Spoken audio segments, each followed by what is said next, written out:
শ্রীমদ্ ভাগবত যথাযথ দশম অধ্যায় বিভূতি যোগ 20 নম্বর শ্লোক।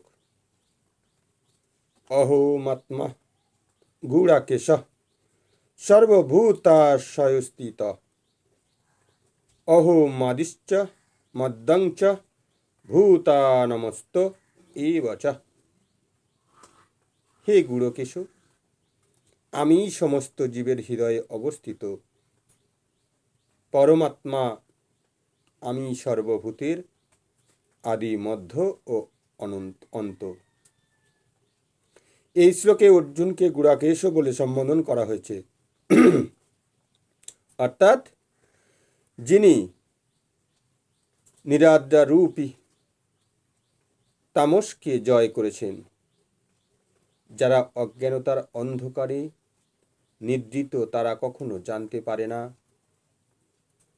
পরমেশ্বর ভগবান কিভাবে বিবিধ প্রকারে ও জড় চিন্ময় জগতে নিজেকে প্রকাশ করেন।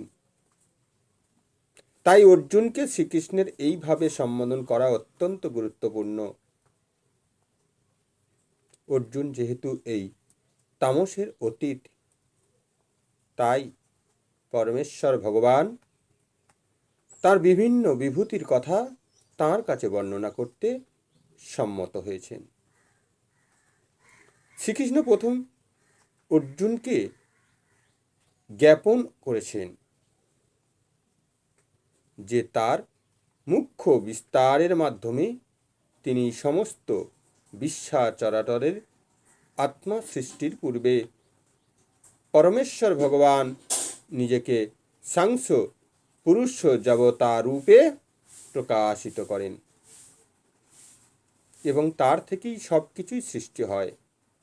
তাই তিনি মহতত্ত্ব বা ব্রহ্মাণ্ডেরই উপাদানগুলির আত্মা সময় জড়শক্তি সৃষ্টির কারণ নয়।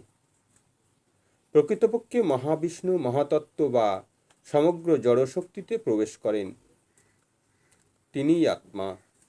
মহাবিষ্ণু যখন প্রকাশিত ব্রহ্মাণ্ডগুলির মধ্যে প্রবেশ করেন, তখন তিনি আবার প্রতিটি সত্তার অন্তরে পরম আত্মারূপে নিজেকে প্রকাশিত করেন। আমাদের অভিজ্ঞতা থেকে আমরা জানি যে চিন্ময় স্ফুলিঙ্গের উপস্থিতির ফলেই জীবনের এই জড় দেহ সক্রিয় হয়। এই চিন্ময় স্ফুলিঙ্গ ব্যতীত দেহের কোনো বিকাশ হতে পারে না। তেমনই পরম আত্মা শ্রীকৃষ্ণ প্রবেশ না করা পর্যন্ত জড়জগতের কোনো রকম বিকাশ হতে পারে না। সুবল উপনিষদে বর্ণনা করা হয়েছে, প্রকৃতাদিশ্বর ভূতার্যামি সর্বশেষিচ্ছা নারায়ণ।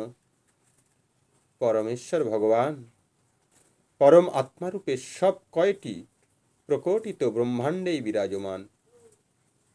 শ্রীমদ্ ভাগবত 3টি পুরুষাবতারে বিষয়ে বর্ণনা করা হয়েছে।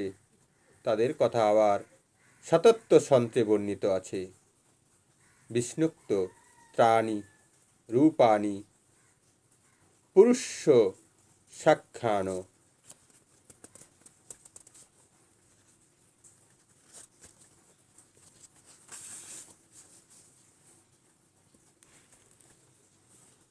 বিদ্যু পরমেশ্বর ভগবান এই জড় জগতে কারণকষাই বিষ্ণু, গর্ভোৎকষাই বিষ্ণু ও ক্ষীরোৎকষাই বিষ্ণু, এই 3টি রূপে নিজেকে প্রকটিত করেন। ব্রহ্ম সংহিতায় মহাবিষ্ণু বা কারণ কষাই বিষ্ণুর বর্ণনা আছে, যা কার্ণান্য বজলে ভজন্তি স্ম যোগ নিদ্রা সর্বকারণের পরম কারণ পরমেশ্বর ভগবান শ্রীকৃষ্ণ মহাবিষ্ণু রূপে কারণ সমুদ্রে শায়িত থাকেন। তাই পরমেশ্বর ভগবান এই বিশ্ব ব্রহ্মাণ্ডের মূল উৎস, প্রকটিত বিশ্ব চরাচরে পালনকর্তা এবং সমগ্র শক্তির সংহারকর্তা। প্রেম সে বলো রাধে রাধে।